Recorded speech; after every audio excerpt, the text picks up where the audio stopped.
How's it going, everybody? If you are in commercial real estate, you own a strip mall or a shopping center here in Michigan, or you're maybe looking to invest in one, then this video is for you. A common question that will usually come up is how much does it cost to actually insure a strip mall here? So today I wanted to go over some of the basics around the insurance for a strip mall or a shopping center and some of the factors that go into determining the cost of coverage, and then also give a general price range that you might expect.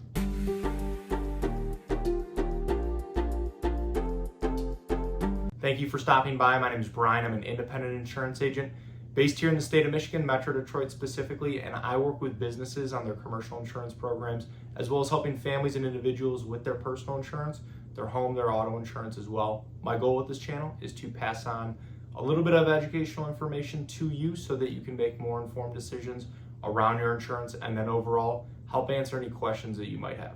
So let's get into it. And before we get too far into the video, I do want to invite you to subscribe to the channel, and if you find this video helpful, useful, anything like that, please feel free to like, share, pass it along with anyone else as well. So now the answer for how much it costs to actually insure a strip mall is going to depend on a few different factors. But before we get into pricing, I do want to go over some of the important insurance coverages that you will most likely have in place. The foundation is obviously going to be your commercial property insurance. This will protect the physical structure, the building itself, and it will help protect against fire, certain weather damage, and vandalism. And depending on how the policy is set up, you can also add coverage for outdoor signs or other special property features. And one important thing to note as far as the building coverage goes, make sure that you are insuring the building to its replacement cost value and not just its market value. The replacement cost is what it would take to completely rebuild the building from the ground up if there ever was a total loss. So this is not necessarily what you could sell the property for in today's real estate market. And then if your business is going to plan to operate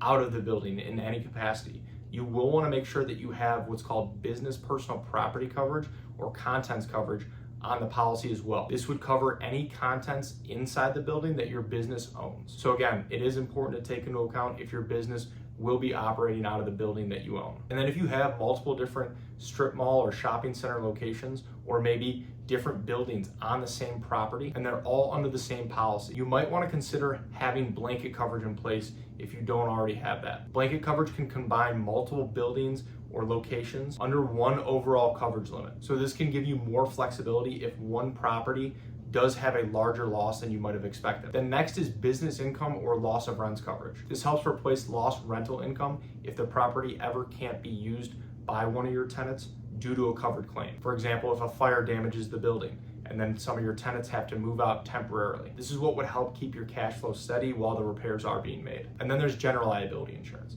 This helps protect your business. If somebody does get injured on the property, your business is held liable and there's a lawsuit that follows. This is extremely important for property owners because even if an incident happened at one of your tenants' locations, your business could still potentially be held responsible and be sued. A common claim example for this might be a customer slipping and falling in the parking lot. Now, beyond these core coverages, there are certain other optional coverages that could be worth considering. It can be common for a lot of property owners to add umbrella coverage for additional liability protection, or if your property is owned by an investor group or multiple partners, it can be common to look into management liability coverage or directors and officers coverage. And this can help protect against lawsuits related to management decisions. Now, in terms of cost of the policy, it will depend on a few different factors. So obviously the building itself, the size of it, the square footage, the age, the construction type. If it's a newer, well-built property with certain safety features like it's sprinklered, these types of properties typically will get better rates. Then your tenant mix will also play a role. Insurance companies will take into account the type of businesses that are operating there. If it's mostly lower risk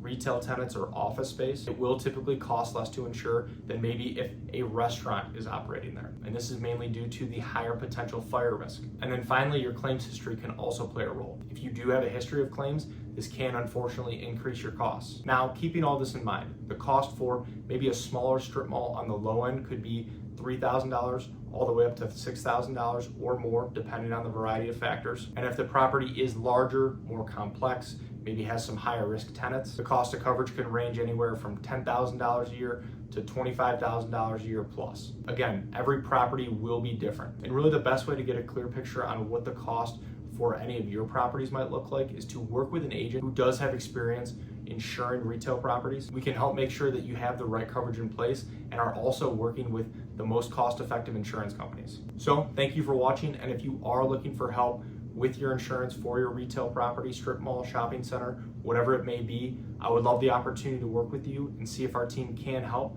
There are a lot of ways to get a hold of me, and they should all be in the description below. Please feel free to text, call, email, fill out a contact form, whatever's easiest. And if you have any other questions about insurance, please feel free to reach out directly or leave them in the comments below. I would love to help answer those as well. So thank you again.